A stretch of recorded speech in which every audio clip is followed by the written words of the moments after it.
Hey, this is Stone. If you're subscribed and you're watching this on Monday morning, I hope your week is starting off right. I know mine is. I just had a coffee collaboration with a good friend and associate, and it was highly productive. And that's what I really want to talk about this week is how to effectively collaborate, work well with others. And there's really two parts to this. The first part is being effective in collaboration, and that is to really connect with the person or people that you're working with and to be productive, to get a lot accomplished, and to have fun. You have to be able to have fun while you're doing it if you're going to be working with other people to make it sustainable.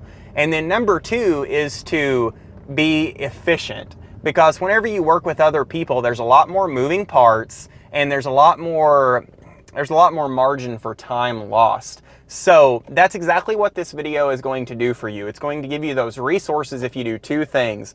Number one, you really need to dial into the video. You need to pay attention to it because it's content heavy. And then number two, you need to download the blueprint from stonejordan.info so you don't just immediately forget this information. So do those things. I hope you enjoy the video. We'll talk to you there.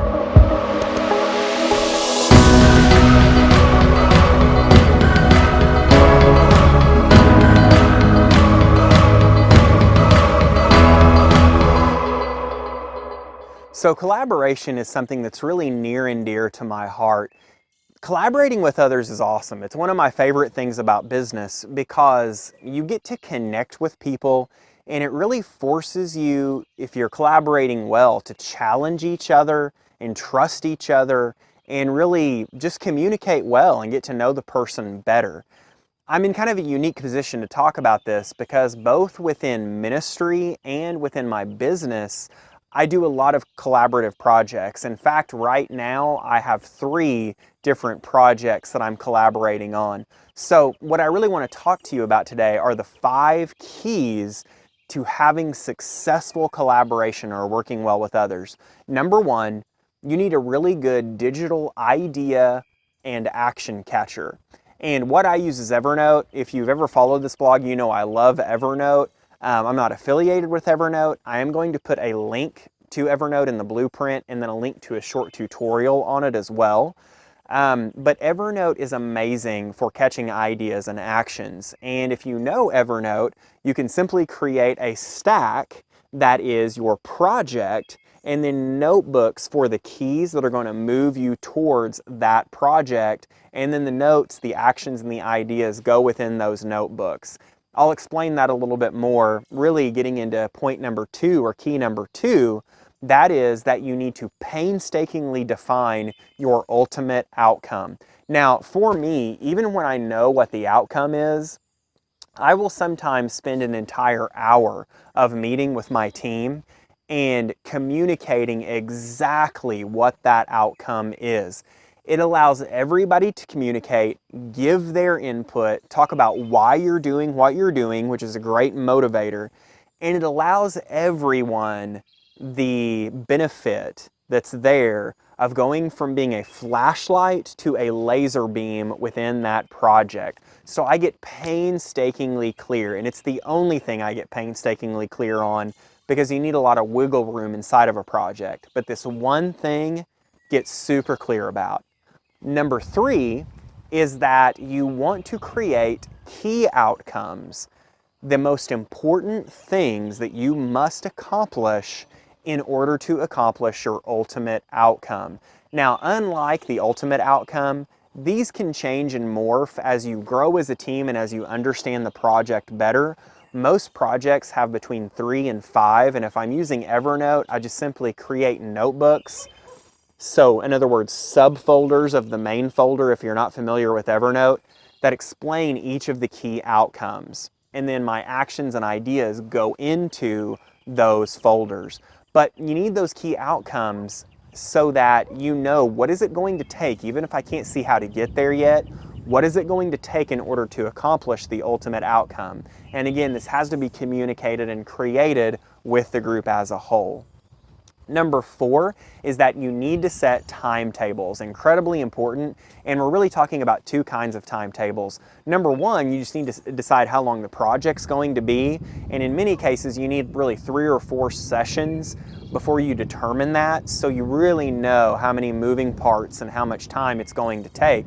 And then the other type of time frame we're talking about is a time frame for ideas or for creative thinking.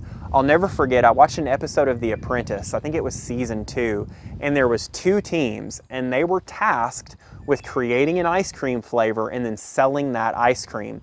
So one team spends 5 minutes, and I remember clearly the project manager says, okay, we have 5 minutes to determine what our flavor is going to be, go. And they started writing like crazy on this whiteboard, and as the time got closer, he said, we've got 1 minute, and they squeezed all the creative juice out of themselves and came up with that flavor, and they went on to sell the ice cream, to get ready to sell it.